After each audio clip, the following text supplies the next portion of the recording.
you don't have to have anything super traumatic to have happened to you in order for you to come and talk. Like, life is hard. Taking the time and holding the space to like go through that and be like, why do you feel this way? It's because you believe this narrative. A lot of counseling is processing and reflecting on what we've talked about and coming to your own realizations.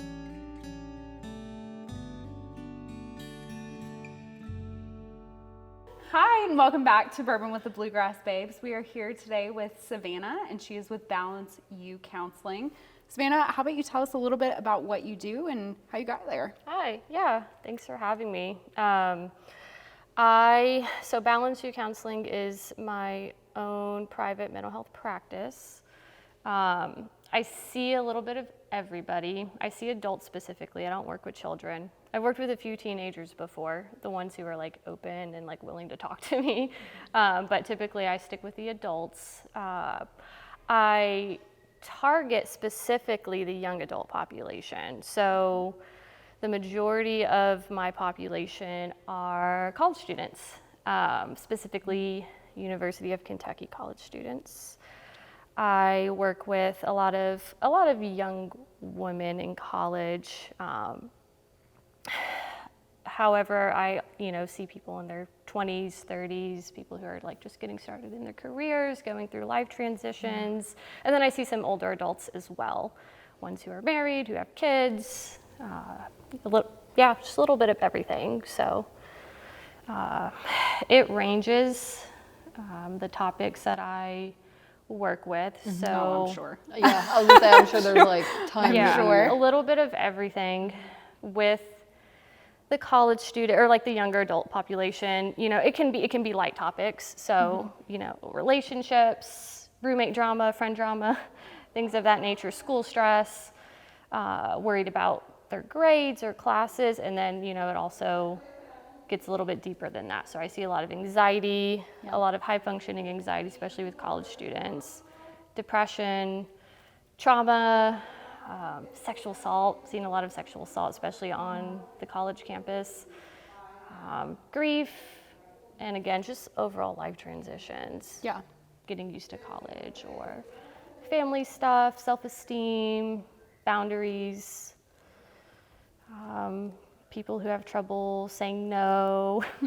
I relate. Yeah. I was gonna say, a lot of this sounds like like it extends out of college, because I've been out of college for a minute, and I feel like I still struggle with a lot of that too. So, Yeah. Yeah. Do you see a lot of the same themes come up for college students specifically, like that they deal with the same struggles? Yes, and all the college students that I see, it's very interesting because they're all very similar. They all have the same sort of like perfectionistic like mentality. Again, a lot of that high functioning anxiety, really wanting to do well, not wanting to disappoint others. They're all very motivated. I work with highly motivated clients, which I really appreciate. I work best with highly motivated clients. Again, they're all very similar, and theme-wise, just the same topics come up. And it's just like, it's funny because as soon as they start talking, I'm like, oh, it's one of these situations, Don't you think it's weird too that people always assume that they're the only ones dealing with certain struggles? I know. Like, actually, this is normal. Well, like the more she's talking, I'm like, how are we all not a patient of yours? Right. Like I feel like I need to be. Yeah, everyone should be in therapy, I think. Just like, you don't have to, and I think there's a big misconception that you have to have something wrong. I have clients that come in, who like feel shame for coming in or feel like they don't deserve to be in counseling. Well, like nothing super traumatic happened to me. Exactly. Right. And I'm like, you don't have to have anything super traumatic to have happened to you in order for you to come and talk. Like, life is hard. In general, it's just a living space. life, It's just a space to process what's going on in your life, and talk about things that come up and kind of have like that outside point of view. You know what I mean? Because I feel like, we all talk about our stuff, but it's always nice to have somebody that's like kind of looking in and Like being an like, unbiased opinion. yeah, and like reassuring, like you said, like you're not the only one dealing with what's going on. You know what I mean? Yeah. Sometimes just like having somebody there just to validate things and be like, yeah, this is normal, is Huge. healing in itself. Yeah, that's huge. Just to have someone be like, "Hey, you're not alone. Like this is this is something common that I see or whatever." And I feel like a lot of the things that you mentioned too, like I see a lot in women. Yes. So like not being able to say no, like being insecure. I know, like we have talked, just amongst ourselves, like how much we have that in common. Yeah, absolutely. And that's the thing is like, I mean, I'm human too, so I relate to my clients and I'll tell them, I'm like, look, I've dealt with the same thing. Like I deal with body image issues, or I've had a relationship similar to this before, with these red flags or whatever. I remember like transitioning to freshman year of college and it was like super, super difficult. So with the younger population too, I think I kind of attract that population because, I'm younger, of course, and I think I'm relatable in that aspect. So I let them know it's completely normal, whatever they're dealing with. And validating goes a really long way. Like you would be so surprised. I'd be like, that's normal. Or like, it's okay for you to feel that way. And they're like, what? Like no one's ever told me that before.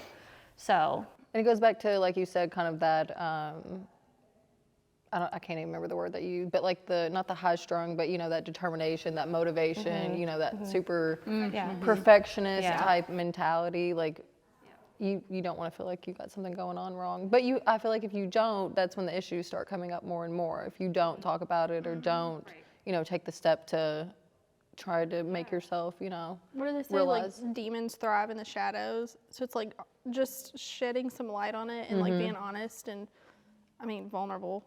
Vulnerable sucks. It's hard to do that, but there's so much healing with just speaking about things. Yeah, I don't think people realize how much speaking, and I tell people that too, that come in, especially if they haven't done counseling before. I let them know, I'm like, we're not necessarily going to come to like a grand solution at the end of every session. A lot of counseling is processing and reflecting on what we've talked about and coming to your own realization. So if someone comes in a week later, they'll be like, yeah, so I thought about this, and they've come to like, some great breakthrough because we just talked about it. They just like verbalized what they were going through. Just having that safe space to talk, to process, to reflect. Right. Somebody explained it to me one time is like we accept all these stories. Somewhere along the way, we pick up a story that we believe is true. Narrative, yes. Yeah. That we think is true about ourselves, and we don't even realize that we're carrying it around with us. And then you end up with this like huge ball of narratives that you've never even considered or challenged before. So just like taking the time and holding the space to like go through that and be like, why do you feel this way? It's because you believe this narrative, and challenging the narrative. And a lot of times you're like, well, no, that's not true at all. Right. So it's really cool. You're a superhero, basically. Is what I'm Yes. Not far from it. You're a superhero. We have narratives about ourselves. We have core beliefs about ourselves, about other people, about the world. I'm unworthy, or I feel unlovable. The world is dangerous. People can't be trusted. So, I do a lot of that with clients too, like challenging those core beliefs and seeing where those came from, which usually is just throughout your life experiences, childhood experiences especially. Yeah, those are fun to dive into. Yeah. And what made you want to take this career path? I know, that's a good question. And the thing is I don't have like some crazy story about what brought me here. Yeah. I've wanted to be a counselor for as long as I can remember, honestly. Middle school, I would say, at least. In high school, I took an AP psychology class, and I didn't learn anything at that time, but I was like, I was thrilled at the time to like finally dive into psychology. And people say you have a job, you have a career, you have a calling. I know that sounds so corny, but that's how I feel. I feel like it's just what I'm meant to do. Yeah. I've taken interest in addiction, especially when I was younger. I would watch a lot of Intervention. Oh, and yes. And big fan. Yeah, big fan. Yeah, watching, I still love not that doing. show. Yeah, watching, not doing. And I still love that show. It's so raw. It's so raw and so real. And watching those shows, I just had a great interest in addiction and like people cope in these ways. And I don't know, that was probably one of the first things that kind of intrigued me. But honestly, yeah, I don't really have that like cool story or any like personal experience that led me here. You just knew. But yeah. Do people like stop you at the grocery store and want to tell you their life story? That's a good question. Not necessarily, not like strangers, but I mean, I've always been the friend, I feel like, that, you know, That listens. that Vented listens. to, yeah, that got vented to. Yeah.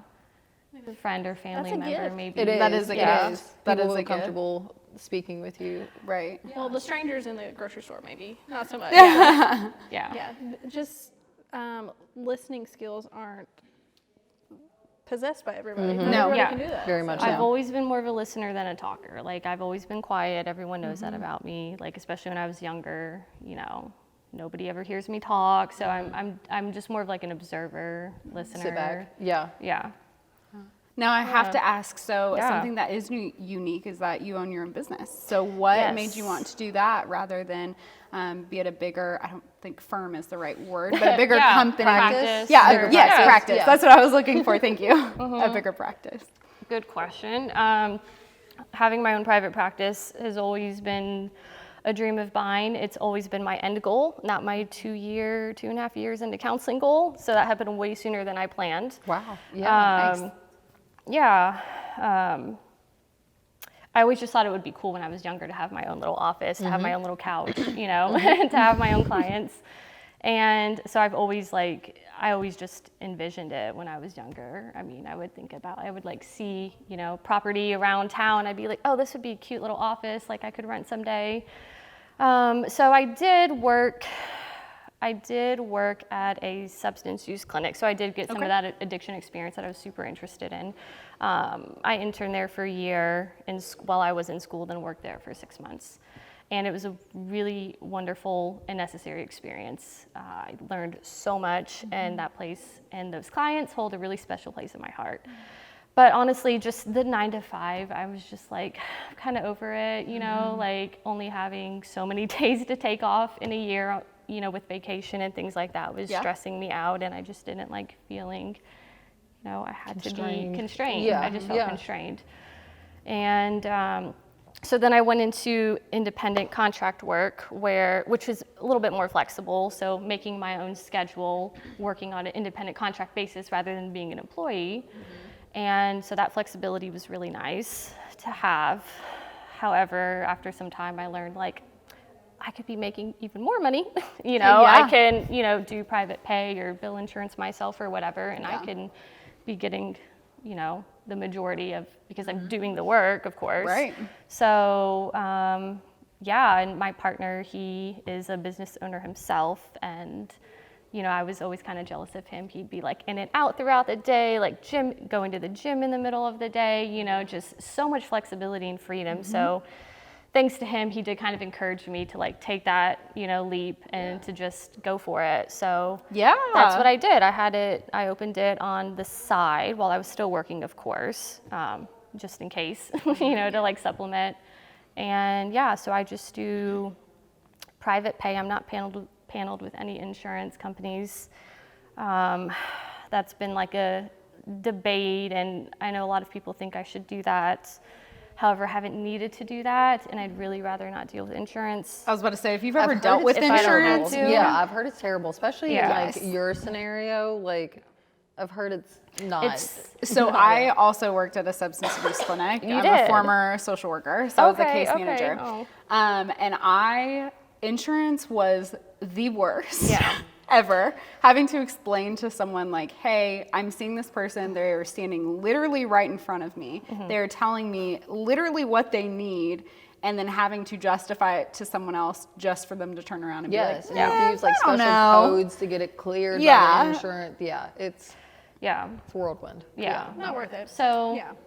I mean, So I get Maybe that. one I think day. anyone who has worked in Yeah. insurance or has worked with health insurance especially, they will completely understand where you're coming from. right. Yeah. So you know, people tell me, they're like, well, do insurance or panel with this. And I'm like, well, do you want to do it for me? Because like, I'm not, you know, like Yeah. people think it's a lot easier, you know. And you can said than hire done, an and- assistant for that. Yeah. And so it's just, I just didn't want to avoid, like, it was already overwhelming just starting my own business, so I didn't want to like add on that extra, you know, piece to it if I didn't have to. So far I haven't had to. Like, people will pay for your services.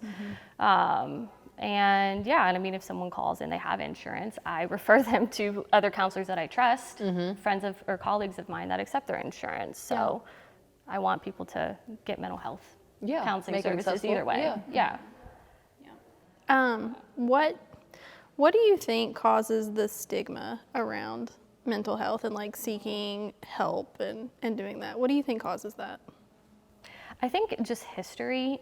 I think history goes a long way because, I mean, mental health was viewed as like an actual illness, you know.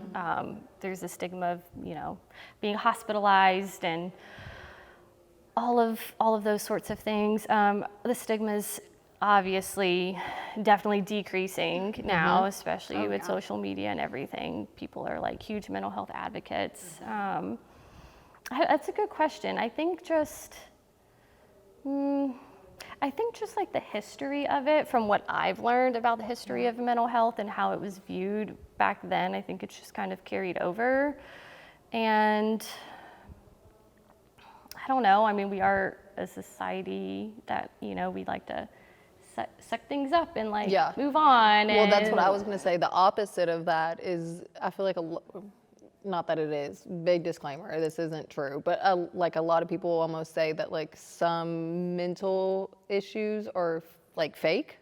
You know what I mean? Like they're not like as big of an issue as they actually can be. You know what I mean? Right. So I feel like that could probably play a big role into it too, you know? I agree. Yeah. A lot of people push it under the rug, especially like I feel like the generation before our generation, like you said, they're more of a suck it up and go to work Rub type some of dirt thing. in it. Yeah. I mean, but if you think about it, like my parents' generation, my parents are getting ready to retire, and not that they have not been very supportive of mental health counseling, but they did not, that was not provided to them. It wasn't a thing. That was not it offered wasn't to as, them. like, It was a stigma. No, God forbid my grandparents, you know, have a kid going to counseling. You know, that would have just been the end of the world in the 70s. I feel like it's because it was viewed as like you said too, like it wasn't just like you either had nothing or it was like you're being hospitalized. There was no like, there was no in between of like, no, you can have just, you know, general anxiety or ADHD or, you know, there's steps in between now that have been developed with our generations. I feel like it's not just like nothing or all. Yeah, exactly. Yeah. Have you seen any collective issues post-COVID with mental health? Social anxiety, I think, is the biggest one. That's a big one in general. Like, I'd I say didn't so. realize how common social anxiety was, but I think that has worsened since COVID. Social anxiety, and I think just anxiety in general about the state of the world specifically. Well, I mean, that was so unexpected. That was so, I mean, it was literally overnight. Our world The whole changed, world stopped. You know?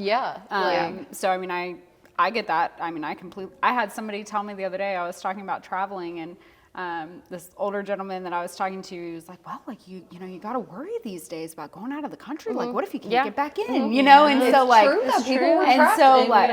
so of course, like that's like going through my mind, you know, but like, I'm also just kind of the person like, well, you know, if I get stuck in Prague, you know, how about to be in Prague. There's this trend on social media right now that's like, you show a picture of yourself before COVID, and now on the third year anniversary, you show a picture of yourself now. And it's really interesting to see like the progress that some people have made. Yeah, so like the glow ups. The glow ups, Oh, yeah. So it's just, I don't know, we all kind of, the entire world went through this trauma together. And it's just interesting how we're growing out of it. Right. It may not feel like growth, but it is, essentially. Definitely. Yeah. So I would say anxiety, social anxiety, and then for students, just adjusting to like actually having to be in class and like get caught up on their work and things like that. I didn't realize, like, I see a lot of students who they're like, well, I was online, you know, doing online school freshman year of college. So It's a big difference. Yeah, it not only shifted schools, it completely shifted the workplace. Yes. The place that I work for now, like they were in person in Washington, D.C. COVID hit. They will never have a brick and mortar office again. Yeah. You know, everyone is completely remote. So, I mean, I really think that it has shifted that. Now me, on the other hand, I was like so desperate to get out, like, you know, just excited to be around people again. But I know that not everyone has that I same enjoyed mentality. it so much. You enjoyed not being around people? I did. I miss loved it sometimes. I honestly, I know that sounds bad, but sometimes I'm like, I could use a couple weeks of a shutdown. But you are also in a profession where you are, we all are, where you are constantly talking to people. You are peopled out. Yeah, there was never a break. You know, and What that was is- like the first time in my life where I like didn't have to. There was no response. Nobody could do anything. Yeah. You know what I mean? There was nothing could be done. So you were just kind of like, all right, let's just watch some TV today. Yeah. What is the term for people hangovers? Like, there has to be an actual word for this. Yeah. But we get to the point where we just don't want to talk to can't people. talk to Like, anybody. I need to go in my cave and shut down for a minute. And Yeah. there has to be a term. I know it's a thing. I just say my battery's drained. My social Yeah. battery. Social battery's done. Yeah. I need something that sounds better than I'm people hungover today. Yeah. There's probably a word out there. There's a psychology word for everything. We'll find it. Yeah. We're on a mission. If anybody knows, let us know. Let us know. Yeah. So, what would you say is like the legacy or the impact that you want to leave behind from this? Big question. Yeah, it is a big question. Especially in your profession. Yes, You 'cause- especially, like, I was just thinking this is something that, you know, we like to ask, but you especially. Yeah. I think just that you matter. Everyone matters. I think it's so important for people to know that they matter and they are loved by someone. And you are not responsible for what happened to you, but you are responsible for your own healing. I love that. And nobody's Yes. here to save you.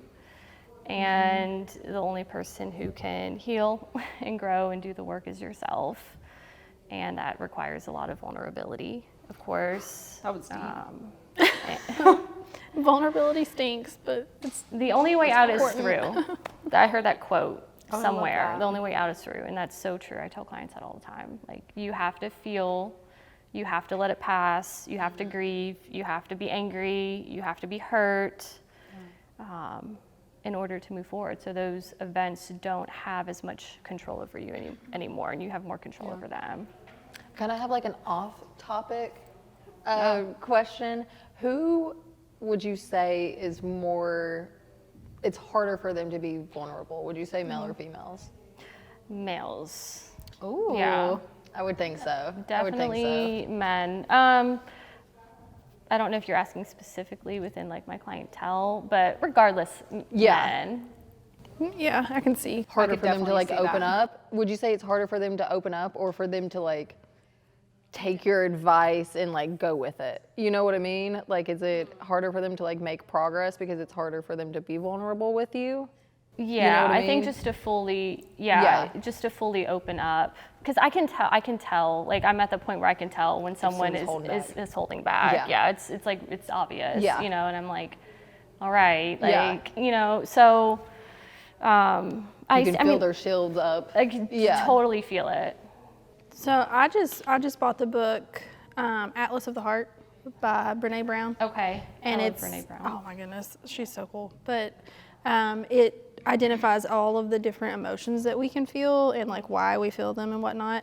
And one of the things she said in her book was people don't have the terminology to identify what they're feeling a lot of times. Do you think that's true? Yes, I think people don't know how to identify their feelings, period. So like it's funny because just in session the other day I kept asking for this client, I was like, so how do you feel about that? And or how does that make you feel? Like, what feeling do you feel? I was like straight up asking, like, what feeling do you feel? And she would just keep responding with, well, you know, it bothers me. So I was like, let's bring out the feeling wheel. I don't know if you guys have seen that, but it's like the primary feelings. So like sad, angry, disgusted, surprised, and then it like veers off into like even more specific feelings. So so I was like, you got to look at these. There are like hundreds of feelings on this feeling wheel, and I was like, pick one. Like, we got to work on just identifying that specific feeling. Yeah, I don't think a lot of people know how to do that. That's what I've come to learn, at least. Well, and I feel like you can't like fix it or find, you know, like your growth from it if you can't identify what you're actually going through. Right. Right, because they'll say something like, well, it bothers me, or like, I don't know. They're not answering the question. Yeah. So I'm like, okay, but what are you feeling? You know, so. My biggest struggle in therapy has been to verbalize how I'm feeling on the inside. And I think whether it was intentional or not, it's always been like we brush our feelings under the rug and we keep going because we can't stop. We got to keep going. Yeah. I think, like you said, it's coming around where therapy is more socially acceptable now. And so, I don't know, it's exciting to see where we're going to be 10 years from now. Like, go to therapy, go get the help. Yes. So I am going to change up our last question. So as we kind of close out, I would love for you to give some advice to someone who is on the fence about going to a therapist. Yeah. What would okay. you say to someone who's like, I don't know, you know? Yeah, that's probably like my favorite question. Yeah, that's great. Because I always encourage people. I'm like, come on. Like, I've been trying to get my family to go, like all my friends to go, and I'm like the only one who's going. So. So hold on, you go. I go. Okay. Yeah. Good Oh yeah, I definitely go. love that. Yeah, I've been seeing my therapist for like 6 years now. So Nice. I started in grad school. I thought, okay, it'd probably be good to know what it's like to be the client. And then I was also just going through whatever personal thing at the time to where I reached out. And I mean, yeah, I've been seeing her for 7 years now. And yeah, I just go on an as needed basis now. So I just text her. We have a casual relationship and, you know, see her once a month and catch up. But like lately, more and more, I'm like, I really miss going consistently because I'm talking to people all day and I love it. But I want to talk about me. Like I have thoughts I want to process and verbalize. So I definitely go to therapy. But for someone who's on the fence about it, I would say one thing that I really get disappointed in hearing, so many people have told me that they've had really bad experiences with therapists, and I hate hearing that, where like the therapist just talked about themselves the whole time, and I'm like, that actually happens? Like that happens a lot, apparently, or where they feel like the therapist wasn't listening to them, or the therapist wasn't showing up to appointments, or whatever poor experience they had, or the therapist made them feel like judged in some way. So don't give up. If you have a bad experience, keep searching. Finding a good therapist is like dating. I mean, you really kind of have to date around a little bit and find someone who's going to be a good fit for you. Find someone that you're comfortable with. Find someone who makes you feel like you're just chatting with a friend, like with professional boundaries, of course. And let me think. If they're on the fence, they probably feel like, I don't know, maybe they need a reason to, you know, really commit. Yeah. I think you have to be ready as well. Yeah, So if you you're have to not want it. fully ready to commit, then maybe wait until you're at that point. Because once you're like fully committed, because like you can go to therapy, not be fully committed, and it's still kind of just like a waste of time. Right. So once you're fully committed, Well, and like you said earlier, too, people assume that they have to have some trauma Some traumatic to thing justify happening. going to therapy, and you don't necessarily need to have PTSD or something to go. Like, you could be lost and need direction for your career, or just need to vent. Yeah, or just need to vent. No kidding. or just, I mean, some sessions I'm just like listening the whole, 60 minutes, and they're just talking, and they're like, I feel so much better. I'm like, okay. Until you get That it was out. easy. Yeah. So yeah, it's okay to just go to therapy, just to vent and process. Yeah, if they're on the fence, I think, it's just important to know that you don't have to have a significant reason. Great. How can people find you? People can find me on the internet. I Googled myself and to see what would come up, and I'm like, okay, I'm all over the place apparently, so kind of concerning. But Psychology Today is a website in which you can search for me or search for therapists in your town. Just type in your zip code. You can filter out like topics you want to discuss, insurance you have, what you're looking to pay, if you want, whatever gender therapist you want. So Psychology Today, I'm on there, and I have an Instagram, Balance You Counseling, which is my Instagram page. I have a Facebook page, Balance You Counseling. Psychology Today, Mental Health Match is another website in which I'm advertised on. So it's like a little dating profile. You can go and look for the therapist that's the right fit for you. Yes. And I think that's super important to find the right fit for you, like you said, even if it's, even if it's someone else, it's always trying to find the right fit. So yeah. And then word of mouth is always good too. yes. Yeah. Well, good. Well, thank you so much for coming Yeah, on and thank you chatting for with having us me today. Yeah, all three of you, really. Thank you. I could pick your brain all day, but Tim's going to cut us off. So yeah, no worries.